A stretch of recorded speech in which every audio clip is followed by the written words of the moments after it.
gouvernement que je ne me sentais pas légitime comme ministre, parce que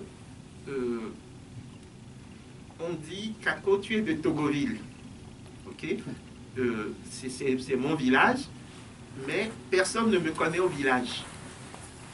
Mais on dit aux gens de Togoville, vous avez déjà un ministre au gouvernement. Donc taisez-vous.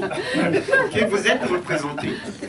Mais moi, j'ai eu mon bac au Togo, après je suis allé en France. Je suis allé jusqu'au doctorat, après j'ai traîné dans d'autres pays. Mais on me ramène à mon statut de ressortissant de Togoville et les pauvres paysans se disent, on a notre fils qui est au gouvernement, mais qui fait rien pour nous. Mais qui ne fait rien pour nous. Bon.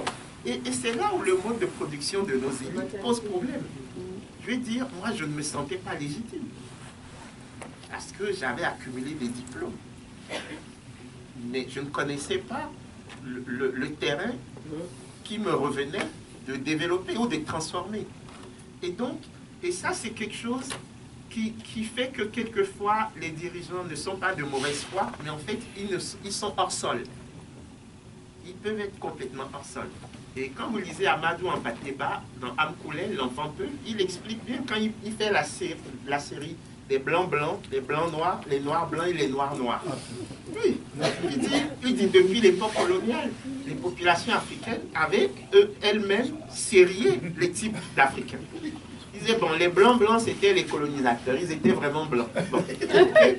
Les blancs noirs, c'est ceux qu'on formait pour remplacer les blancs. Okay. Et qui vont être ensuite les gouverneurs de la BCAO. Entre parenthèses, le gouverneur de la BCAO, il a 30 000 € par mois parce que celui qui l'a remplacé avait 30 000 € par mois. Parce qu'il avait des frais de dépaysement. Okay. Oui, et voilà, parce que lui, il était habitué à vivre dans la neige et comme on l'a envoyé à Dakar, il fallait lui payer des frais de dépaysement. Okay? L'Africain qui l'a remplacé a gardé les frais de dépaysement. Alors que lui il est né dans la bourse. Okay? Mais il garde ça. Okay? Donc, mais oui, alors que chez moi au Togo, les femmes de ménage ont 30 €, ça veut dire que ça choque personne que le gouverneur de la BCAO gagne 1000 fois plus, alors qu'il est censé exécuter une mission de service public. Il ne prend aucun risque, ce n'est pas une entreprise privée. Okay? Donc, ça, le mode de formation de nos élites et le fait qu'on les mette dans des schémas comme ceux-là crée une prédation incroyable. Incroyable.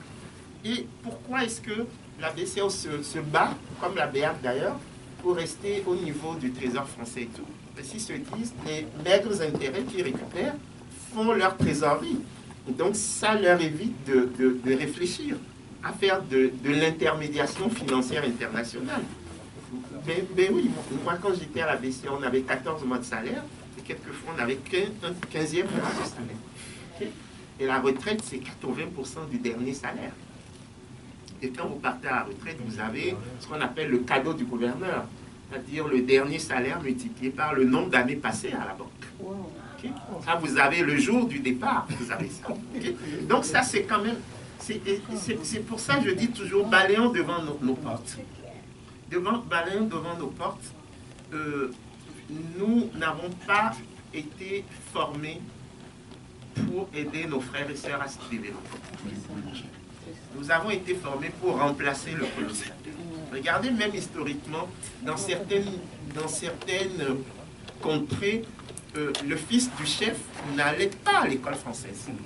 Donc ce sont les enfants des esclaves